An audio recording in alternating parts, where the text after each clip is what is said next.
Hello po, ako po si Jessica, living here in Ontario, Canada. May nagtatanong po sa akin kung okay po ba manirahan sa Canada. Kung iniisip niyo pong lumipat at magtrabaho sa Canada, let me share kung ano ang buhay dito. This is honest at based sa experience ng maraming immigrants. Canada is peaceful, diverse, and safe. Malinis ang paligid, organized ang sistema, at maraming public services. Pero hindi ibig sabihin na madali lahat. Sa simula, kailangan mo mag-adjust talaga.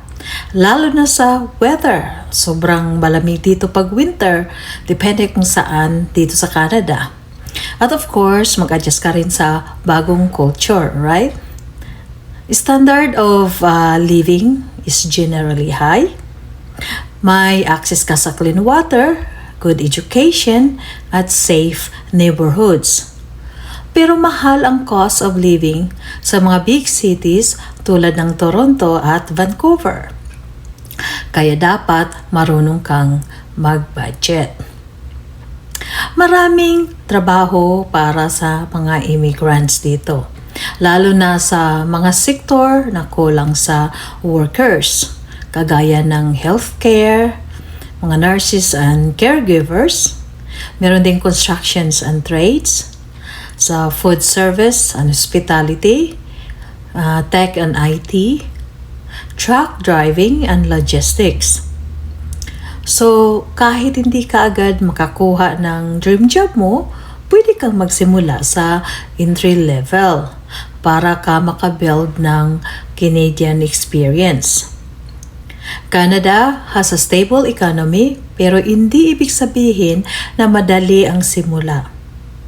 Kailangan mo mag-ipon bago lumipat. Sa unang buwan, baka kailangan mong tumira sa shared housing at magtipid. Pero once makahanap ka ng trabaho, things get better. May mga support programs din naman para sa mga newcomers, kagaya ng free language classes, merong job search help, at kung ano-anong mga settlement services. Yes, Canada has free public healthcare. Covered ang basic medical services pero hindi kasama ang dental and tsaka yung vision. Kailangan mo mag-apply for a health card sa province kung saan ka nakatira. Sa ilang provinces, may waiting period bago ka makakuha ng coverage. So, maganda kung may private insurance ka muna.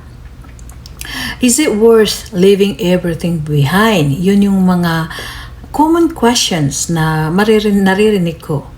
Well, mahirap iwan ang pamilya, kaibigan at ang comfort zone dyan sa Pilipinas.